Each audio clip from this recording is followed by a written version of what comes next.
Could it be that Nvidia put out the 5000 series knowing the performance uplift wasn't amazing, but banking on the next generation to be a larger node shrink? Sort of how 20 series to 30 series okay uplift was followed by the node shrink on 40 series. Well, they would have known that the performance uplift wasn't going to be amazing because they're on the same node.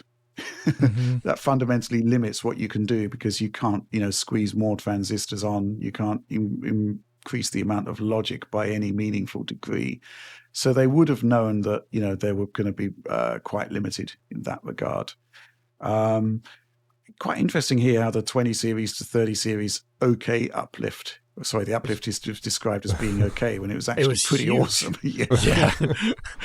And it was done on what was effectively a 10 nanometer Samsung process that was kind of refined and rebranded to 8 nanometer.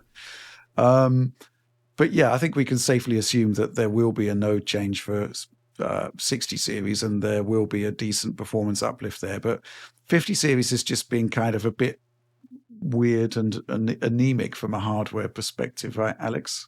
Yeah, it's I don't want to say it's the most disappointing thing that Nvidia's put out in a while, but in terms of on the software side, I think it's been one of the more interesting ones they've had in a long time. It's just the hardware, the prices, and all the other, like, I've been having driver issues. I was just complaining to Rich before we came here. I actually was experiencing also the black screen issue on the RTX 5080, but I didn't know what it was. I thought I did something wrong, but it turns out that's a widespread issue.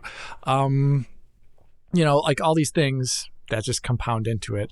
Regarding the question, though, I don't think it's like some sort of sleight of hand to like make the next series look better. I just think it was the technological, financial reality of the time that the process is not ready for them at this point within the schedule of all the other clients who want to use TSMC's work. So this is what we get. The question is, did it deserve like a full RTX 1000, upgrade in naming? Should they have pushed if they knew that the hardware was going to be most similar, should they have pushed also in other directions, like memory? Like they are pushing in memory speed, but they're not pushing in memory capacity. So I feel like they could have made this a more interesting lineup of GPUs just by pushing the hardware in also appreciable directions that didn't require a new process. And they didn't really do that. Mm-hmm. Oliver? Yeah, I don't really think they banked on anything. I think that's not quite correct. I think they just have a design that doesn't yield huge improvements for gaming. Obviously, Blackwell is meant for different audiences here, and the results in terms of efficiency for gaming aren't amazing. You're seeing similar die sizes, similar performance across the board. In some cases, actually less efficient designs in terms of wattage per frame rate, wattage per FPS there. I would expect the 60 series to have a larger uplift because of that 3 nanometer shrink, presumably. Hopefully 3 nanometers is a mature process by that point. I'd imagine they'd have like some 3N process, much the same as they have 4N now in terms of a customized NVIDIA process. But I also know that some of the early 3 nanometer products weren't that great, like my iPhone 15 Pro here. It had quite poor performance relative to expectations, was not actually that much faster than the previous generation product. So yeah, I'd hope that would be a situation where you're looking at a more typical generational uplift, but I wouldn't expect it to be as large as something like going from the 30 series cards to the 40 series cards, where effectively we're getting 2 node jumps all at once, going straight to the 5 nanometer and 4 nanometer class hardware there. That was such a huge upgrade. I don't think we're going to see anything like that really here. Yeah, I mean, I'm just going to say what I've been saying in the past, which is to say that you're going to be seeing a lot more software driving quote unquote performance improvements. It's just the way it is, as the cost per transistor is not, scaling to anything like the sort of thing we saw previously. These big generational uplifts are getting more and more expensive. So of course we're going to be seeing this balance between software and hardware change. I think I said that in the 5090 review. The problem is that if you're going to be doing this via software, you need to have every game support those software innovations. we've kind of got there, I think, to a certain extent with DLSS super resolution. If a game ships now without DLSS, that's a problem, right?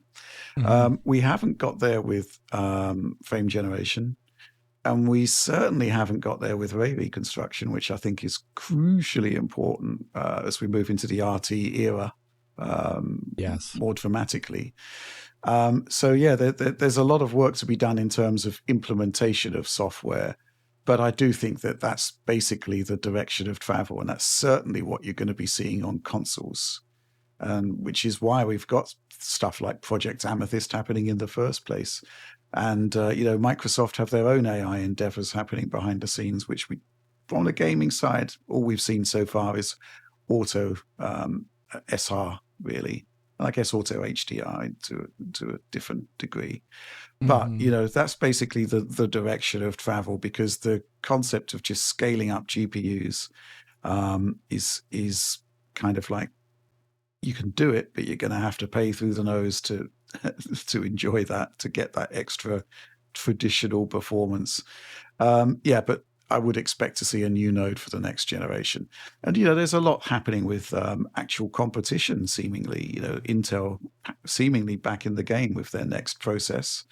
And, just the concepts that you don't necessarily need to go to TSMC to fabricate your chips. That's probably going to be a good thing. That'd be a good thing.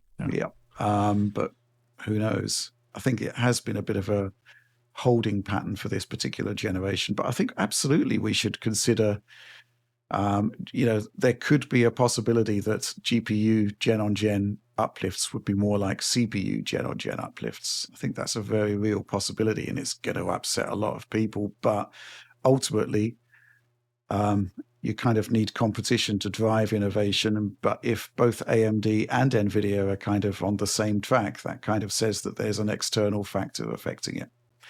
And it probably is the fabrication side of things.